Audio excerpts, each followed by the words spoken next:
Hi there, guys. So this is a question we often get from prospective clients, and the general answer is yes. I mean, pretty much all of us are capable of doing something like an Ironman event, and it's a question of working out how you get from A to B, really, and hopefully ensuring you have a really well done, tailored training plan, setting out the stepping stones from getting from A to B and getting to where you need to be.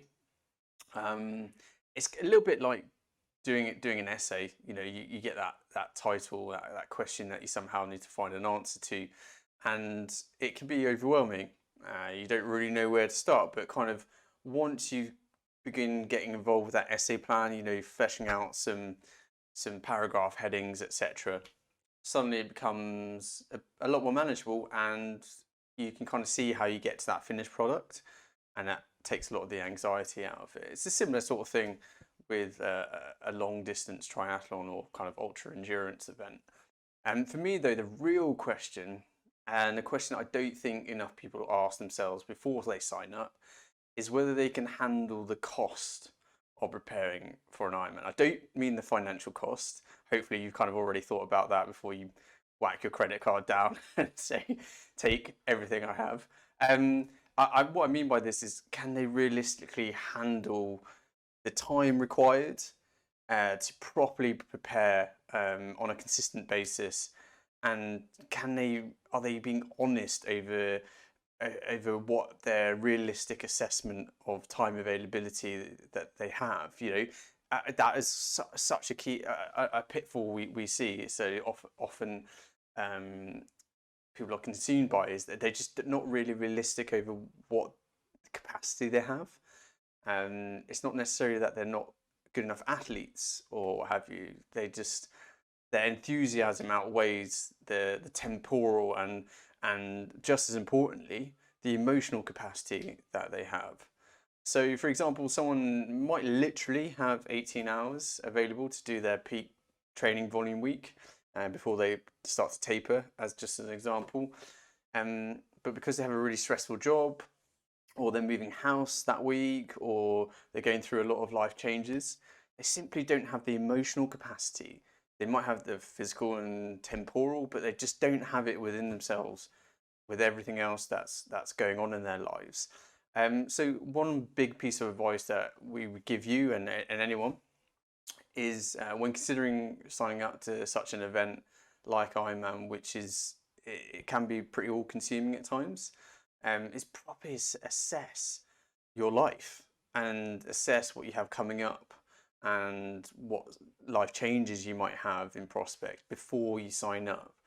Um, would a half Ironman or focus on short course racing be more appropriate, be more realistic, considering everything you have coming your way or everything that you have currently going on in your life? Because as I say, Ironman training can take over a little bit, um, and you might not even realize it, but it's taking up quite a lot of emotional real estate, as well as a lot of your time availability. And I think that's often why you see people super emotional after completion, because they might not realize it, but that relief is overwhelming because suddenly they don't have to, you know, arrange their entire week over how they're going to fit their training in and things like that.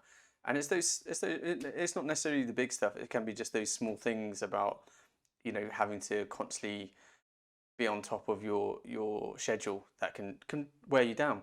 So that's our biggest piece of advice. Are you capable? Almost certainly. From a physical perspective, it comes down, I think, to, do you have the emotional capacity, the time availability, the lifestyle that is really conducive to taking on such a big challenge, and really give it the respect that it deserves, because we see it, unfortunately, way too often where people get overwhelmed by it all and defer or just kind of pack it in completely, and it's a real shame because there might be something that is much more appropriate for them, something they can handle much more easily and really enjoy.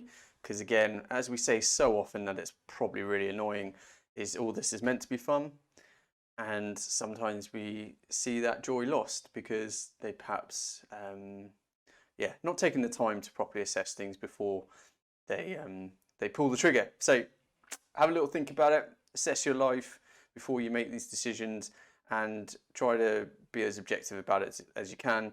Bounce your ideas off people. Quite often it just takes a spouse or a friend to just say, no mate, that's never going to happen, and suddenly you might see a little bit of sense.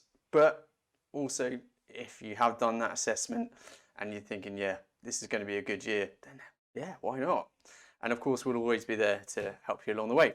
There you go. Any questions, as always, just drop us an email, info@riak.fitness, or you can drop us a message on social media.